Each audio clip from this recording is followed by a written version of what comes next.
有一位我的粉丝叫灵敏海浪，今天给我发回复说了这么一个问题，请教您，我家孩子5岁多了，最近胃泡气体增多是什么概念？吃什么药？需要注意什么？谢谢您。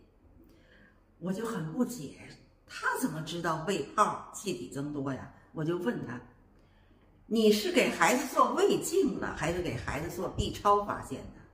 胃内有气泡，你怎么能看见呢？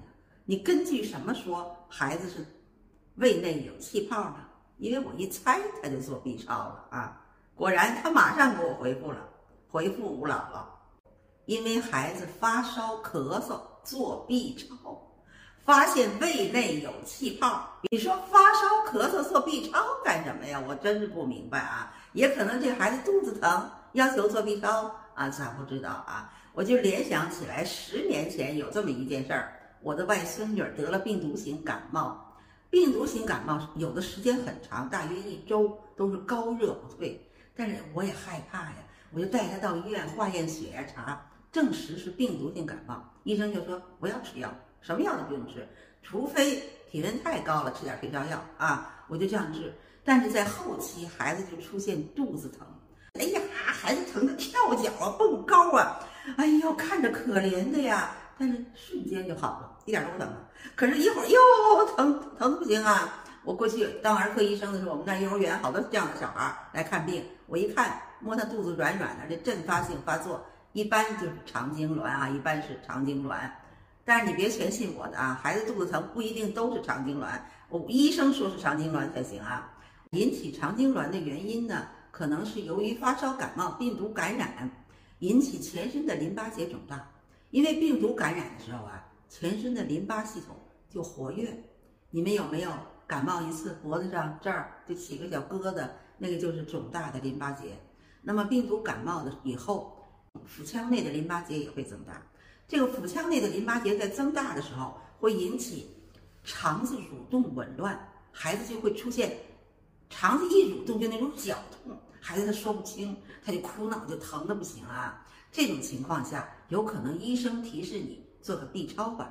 那么做出来的 B 超呢，也无非就是腹内见到大小不等的包块儿。哎呦，这家长看见更可怕了啊，更说不清了。我外孙女那次那个医生就说，要不然你做个 B 超吧。我是儿科医生，我就明白，既然是病毒性感冒，我们就不做 B 超了。因为首先孩子怕进 B 超室，你给孩子一躺，孩子吓得多强。还有又给晾开了，在那儿在肚子上划了半天，又着凉了呢。本来他就感冒了，是吧？然后啰嗦了半天啊，我们那次就没做。后来过一段时间，孩子不就好了吗？我说的这个事实，就是跟这个家长一样，因为感冒咳嗽去医院，医院就给他做 B 超，医生可能考虑这个问题给你做 B 超。可是 B 超医生他报什么呢？他看见什么报什么，这是 B 超医生的基本职责。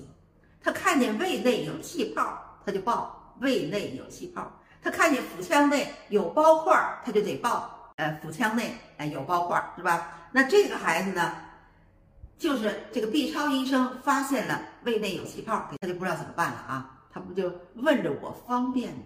这一打手机不就问我了吗？哈，遇上我看的马上看着回复，有的时候我不看哈，就对不起各位了啊。有时候好几天不看，眼睛不好，可能不能及时回答。一般孩子的问题我都及时回答啊。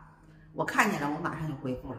他真的是做 B 超发现的，还是因为感冒咳嗽做 B 超？大家都明白，感冒咳嗽是上呼吸道疾病 ，B 超都是做的实质性脏器啊，腹腔内的脏器，对不对啊？血管的 B 超哪有做这儿肺的 B 超的呀？是不是？因为他不懂啥叫胃内有气泡，那么我在这儿就共同回复一下，咱们正常人胃内都有气泡啊，你咽一口食物，你喝一口水，同时都能带进去一口气。有时候你这么一说话，一笑一张开，气就进去。所以咱们为什么吃饭的时候别说话呀？尤其是小孩啊，认真的吃饭，一口接着一口，那个气就少。